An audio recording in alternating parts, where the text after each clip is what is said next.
Doctor Julio Luis Sanguinetti, buen día, gracias por estar acá en Estado de Situación. Buen día, Neri, ¿cómo estás? Bueno, sí, viste que esos datos son los que surgen de la auditoría, y sí, son salarios que están, digamos, fuera de contexto en varios sentidos. El primer sentido es que la empresa prácticamente, digamos, obviamente no llegó a operar. Ya conocemos la famosa historia del derrotero de este proyecto, pero además tener una estructura empresarial de una empresa que está en formación, ya con salarios de madurez, porque no nos olvidemos que Gas Sayago actuaba en derecho privado, y creo que ese fue uno de los grandes problemas de transparencia que han tenido las empresas públicas en los últimos años, que justamente es la generación de empresas paralelas que funcionan en régimen de derecho privado y que de propiedad pública, que no tienen ningún control del Tribunal de Cuentas. Y la asimilación de salarial obviamente es con el sector privado y no con el sector público. Pero aún en ese caso, si la asimilación fuera con el sector privado, una de las conclusiones de la auditoría de gestión que encargamos fue justamente esa, fue que se compararan los salarios de los rubros y de las empresas privadas con los salarios de Gas Sayago. Y entonces, te diría que, grosso modo, en el 75% de los casos, Gas Sayago pagaba por encima de la media. Pero en el caso de Gas Sayago, Julio Luis, ¿en dónde era comparable? ¿Qué otra empresa, llamémosle simétrica a Gas Sayago, existe en el Uruguay? No, bueno, a ver, pero hay empresas del sector del rubro energético, ¿me explico? Uh-huh. Es decir, sí. Gas Sayago también era una empresa de logística, era una empresa de producción industrial, entonces, es decir, no es que hubiera otra regasificadora, pero sí se puede comparar cuánto gana un jefe de planta, de una cosa o de otra, o un gerente general, que los gerentes generales, viste que por ejemplo en el semanario Búsqueda hay una canasta gerencial que ellos calculan, sí. Y en función, y eso para todos los gerentes del país, es decir, se pueden comparar. Lo que sí no tiene mayor sentido es haber pagado todos esos salarios por una empresa que nunca llegó a funcionar y que además, mientras yo he trabajado en muchos proyectos de inversión, mientras el proyecto está en inversión, los salarios son otros y se van incrementando a medida que el proyecto se va cumpliendo. Y cuando se llega a la apertura o al lanzamiento del proyecto, o el comienzo en funcionamiento, en la operación de la planta o de lo que fuere, ahí sí los salarios se reajustan porque ya el trabajo es totalmente diferente y una etapa previa se culminó. Entonces, no nos olvidemos del contexto. Digo, estos salarios se empezaron a pagar cuando no había ningún mérito para pagarlos. Y además se utilizó el mecanismo de la sociedad anónima para poder justamente evitar los controles. Hay una cosa que sí es verdad, que es que es muy difícil para el Estado, con los salarios que paga, competir con el sector privado para conseguir profesionales especialistas o especializados en determinadas áreas. Eso no debiera discutirse, porque tampoco podemos poner a cualquier persona al frente de proyectos que, como ya vimos, implican la inversión de muchos millones de dólares. Pero entre eso y lo que ocurrió hay mucha distancia. Entonces, es muy importante el contexto, es muy importante que la empresa no llegó a funcionar, y que efectivamente esos salarios se pagaban. Entonces, uno se pregunta, ¿cuál era la razón de poner la carreta delante de los bueyes, ¿no? Acá te están llegando una enorme cantidad de preguntas, una especialmente que se repite, y que más que al vicepresidente de UTE, yo diría que es para la marca del derecho uruguayo, que es Julio Luis Sanguinetti, el doctor en Derecho Julio Luis Sanguinetti. La pregunta básicamente es, si la empresa no llegó a operar, ¿qué significan estos salarios? ¿Un fraude al Estado uruguayo, al pueblo uruguayo? Es decir, ¿hay delito o más allá que la empresa no operara ni produjera, en realidad existía y por lo tanto era totalmente legal? Nelly, yo no puedo prejuzgar porque justamente esa es la razón por la que la auditoría está en la justicia.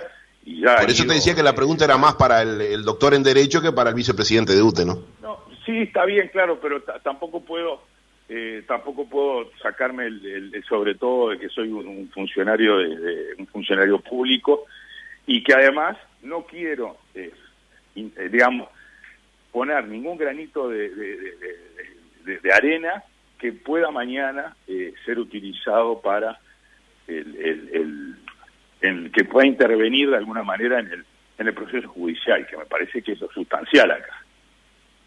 El mérito, sí, el mérito es evidente que no lo tenía.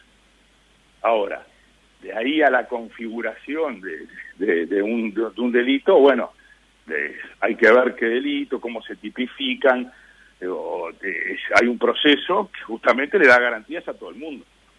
Entonces, dejemos que la gente está impactada con estos salarios. Le digo a la gente que son datos del 2015, no es de pensar que Marta Jara terminó ganando más de 600.000 pesos allá por el 2020.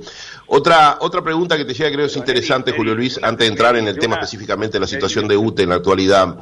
Si es que se puede acceder a la investigación de la justicia brasileña, que acá hizo bastante ruido, especialmente por la denuncia de nuestro periodista Javier Bonilla, que abarcó nada más y nada menos que a un ex gobernador de uno de los estados más ricos de Brasil, como es Minas Gerais, con Pimentel, ¿no es así?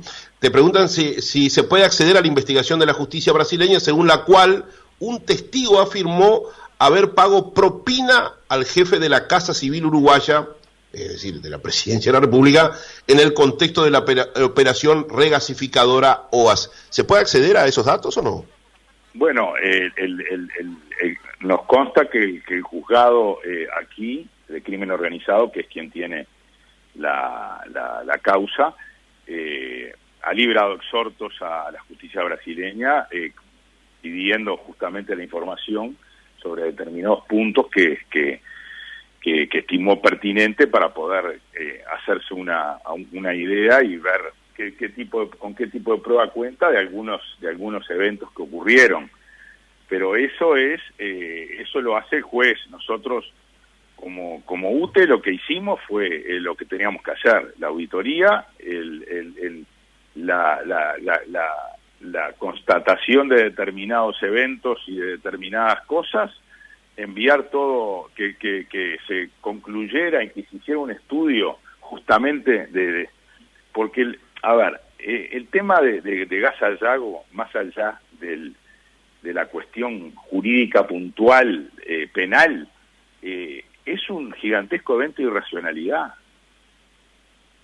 Es desde el punto de vista político, si tú lo analizás, lo más grave es la irracionalidad de haber no ideado el proyecto, porque una idea puede ser muy buena, pero su ejecución, las circunstancias que lo decoraron, por ejemplo, que el principal comprador del gas que iba a ser la Argentina se retiró antes de que la empresa se fundara.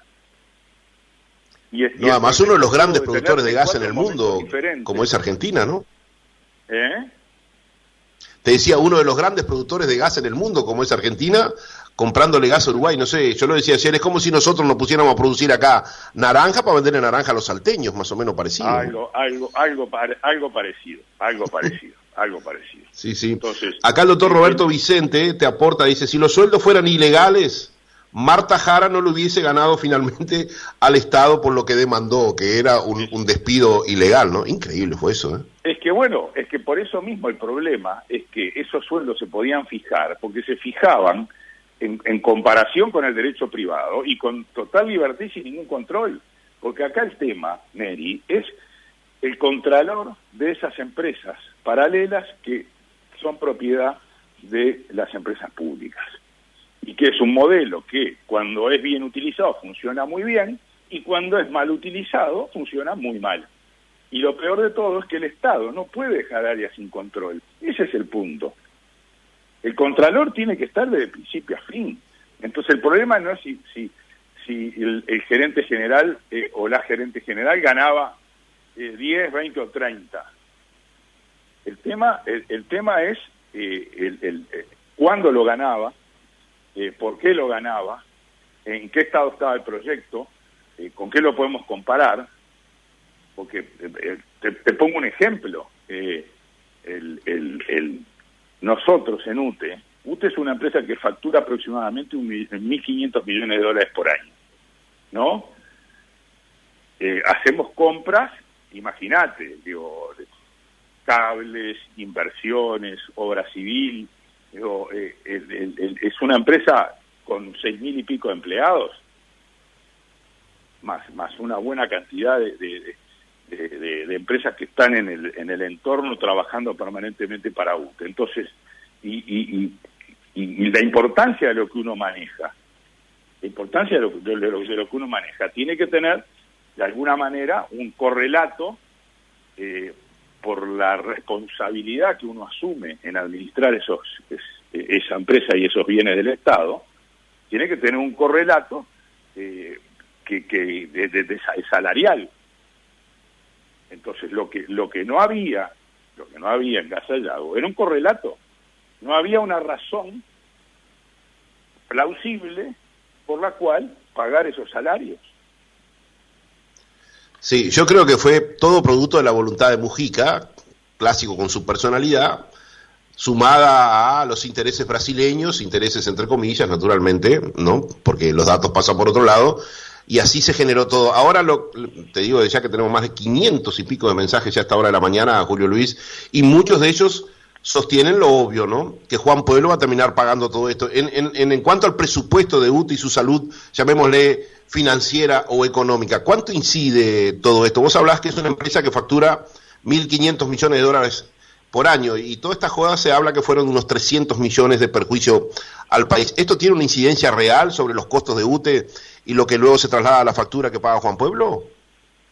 A ver, gran parte de eso, Neri, se ha pagado, está pago. Ya hoy prácticamente el Gas Sayago es una sociedad en liquidación, y lo que le quedan, como dice ahí la auditoría, es una incertidumbre judicial de algunos temas que suman unos 30 y algo de millones de dólares, más o menos, y hoy no tiene ningún empleado. Lo que hay son síndicos y son liquidadores, digamos, ¿no? Yo ya no creo que al Estado uruguayo y al ciudadano a través de los impuestos le cueste más, pero el tema es lo que ya costó y el tiempo que se gastó y los recursos y bueno, y además, como te digo, a veces uno hace las cosas y con un proyecto, con una idea, después las circunstancias cambian. Nosotros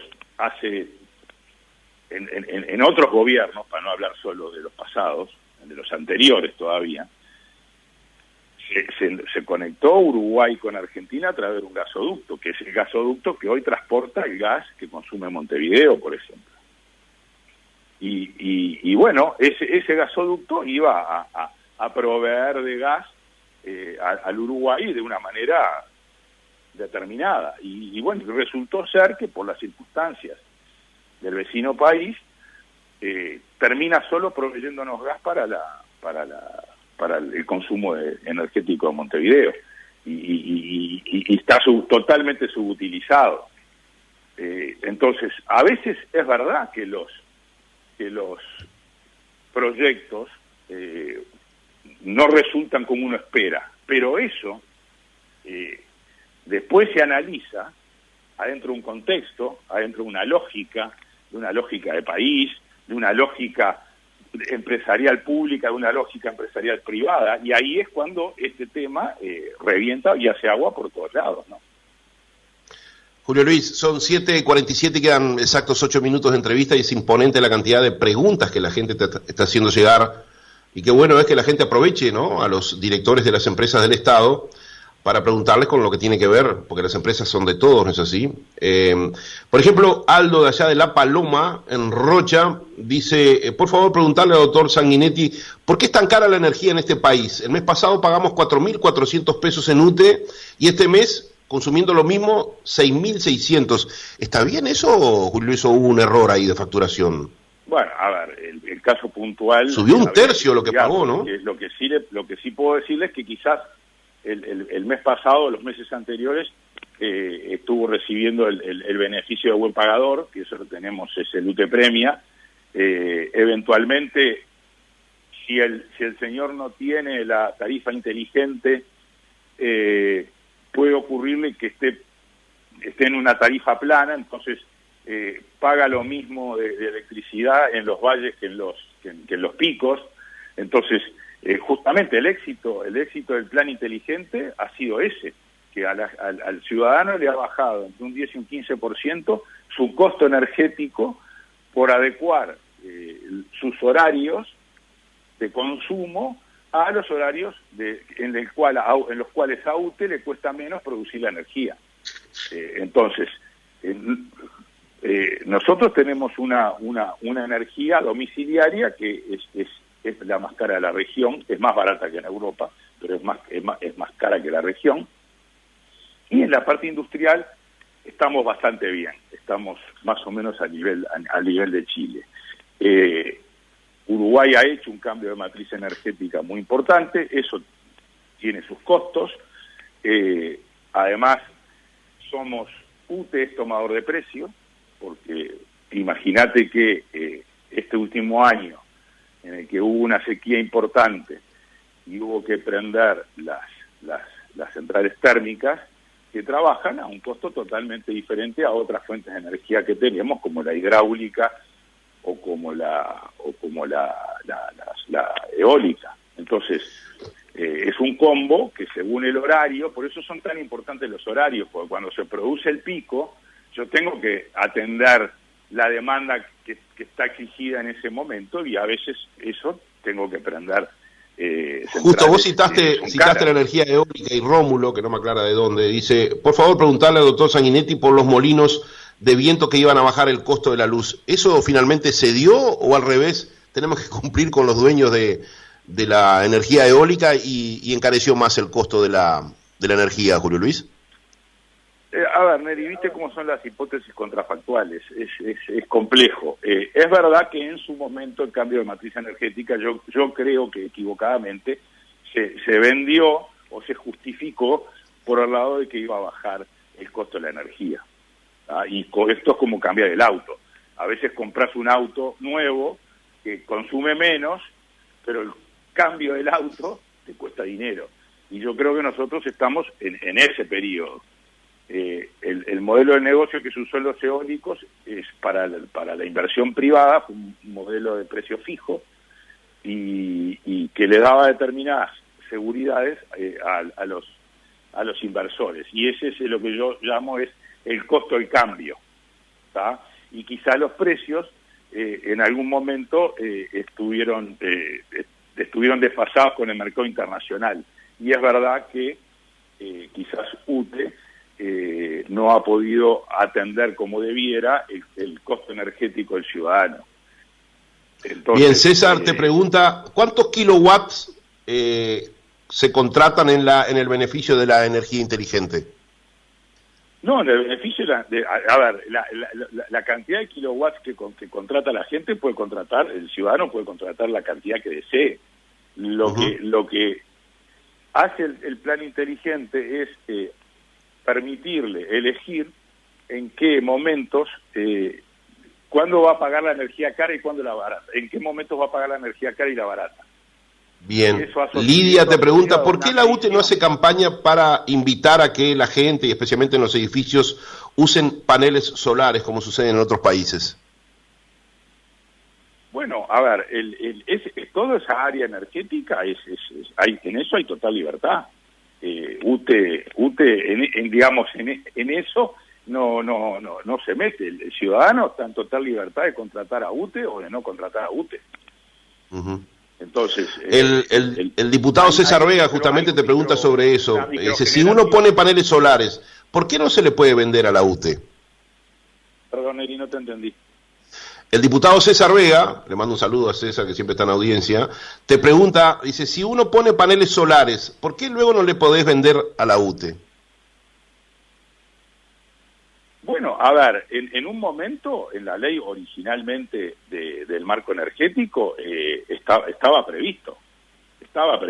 Lo que sí le digo a Vega es que la capacidad de microproducción de un ciudadano es realmente acotada, porque además la energía solar está asociada a la cantidad de horas de sol, y el Uruguay en eso, salvo en el norte, de donde venís vos, no tiene un ratio de posibilidad de generación muy bueno, con lo cual siempre va a tener que estar conectado a UTE por más que poner paneles solares. De hecho, paneles solares se pueden poner libre, y nosotros con algunos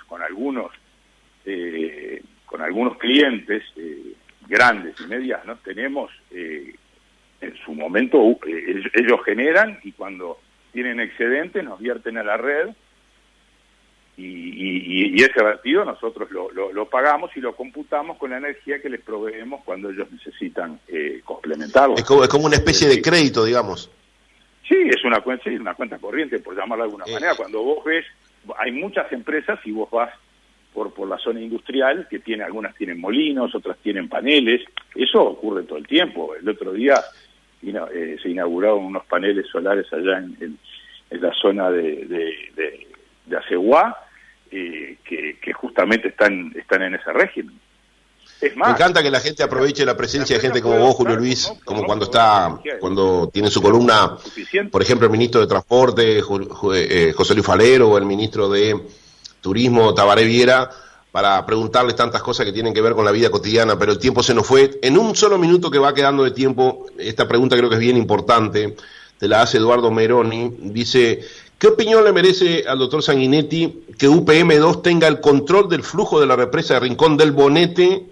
¿Y cómo puede afectar este punto la reserva de agua en épocas de sequía? Bien importante. Te pido si podés responder en un solo minuto. No, a ver, UPM no tiene el control del flujo del agua para nada. Eso, la primer tranquilidad para el ciudadano es que las autoridades públicas son las que tienen el control. Lo que sí es verdad es que hay una necesidad de vertido de agua para que los niveles de agua en el entorno de UPM2 sean compatibles con el medio ambiente, ¿tá? Entonces, y en época de sequía hay una cláusula que prevé justamente que el flujo se puede llegar hasta cortar naturalmente, y eso sería una fuerza mayor. Es decir, eso está regulado, está previsto.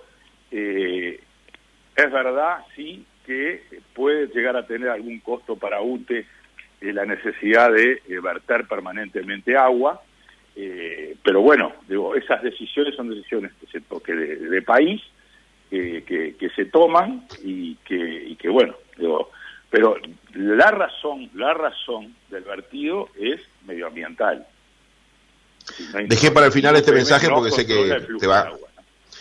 Te decía que dejé para el final este mensaje porque sé que te va a gustar mucho. Es de Estrellita Marrero, de la zona de San Ramón, que se define gran ballista, y dice, aunque no es para vos el mensaje, dice, para Aldo de la Paloma, que se fije el control cuando toman el consumo. Dice, a mí me pasó, me vino el recibo por 5.000 pesos, reclamé y había sido mal tomado el consumo. Te mando un abrazo, Julio Luis, y te agradezco mucho tu presencia hoy en Estado de Situación. Gracias, Neri. Un abrazo a toda la audiencia.